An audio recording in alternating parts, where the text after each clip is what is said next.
জানি। ওই কুত্তগুলোর অকাত দেখো মাস্টার, ওরা আমাকে বেগম জানকে বলছে বাড়ি খালি করে দিতে, 1 মাসের টাইম भी দিচ্ছে। কি জুররাত!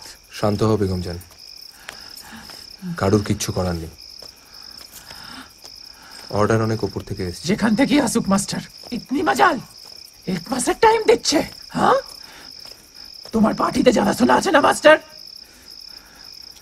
ওই হারামজাদা দুটোর 1 মাসের মধ্যে বদলি চাই। তার জন্য যা করতে হবে করো মাস্টার। লড়কি পাঠাতে হলে मैं बंदोबस्त करूंगी। যদি জরুরত পড়ে বেগম জান যাবে। বেগম জান সবকিছু ওভাবে হয় না। তাছাড়া সত্যি ওদের উপর রাগ করে লাভ নেই, আর ওদের মধ্যে একজন অন্য পার্টির।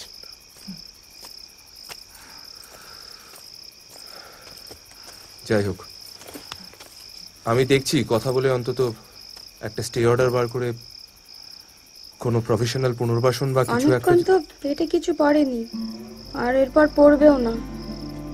তাই বলছিলাম, যাওয়ার আগে দুটো খেয়ে গেলে হতো না?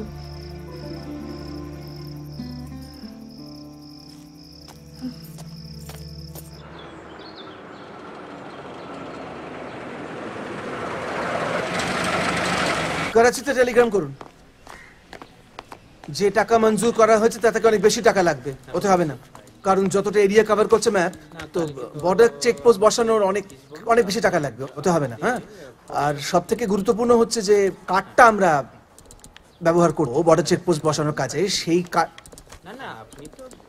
আরে মিস্টার সেন, আসুন, তশরিফ রাখুন। হ্যাঁ, ধন্যবাদ। সরি, একটু আগে এসে বললাম mister Ilyas, but not an issue. আপনি সেরে নিন, আমি ওয়েট করছি। না না, দূরস্থ আছে, আমাদের এক্ষুনি হয়ে যাবে। আমি যেটা বলছি যে ওই বর্ডার চেকপোস্ট বসানোর জন্য যে কার্ডটা লাগছে তার অর্ধেক কিন্তু হিন্দুস্তান সরকার দেবে বলেছে। এটা নোট করে রাখো আর ফাইল করো। হ্যাঁ স্যার। আর কি হিসেব বরাবর রাখো। আসুন।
অতন অভ্যুদয় বন্ধুর পন্থা, যুগ যুগ ধাবিত যাত্রী, হে চির সারথি তব রথ চক্রে, মুখরিত পথ দিন রাত্রি।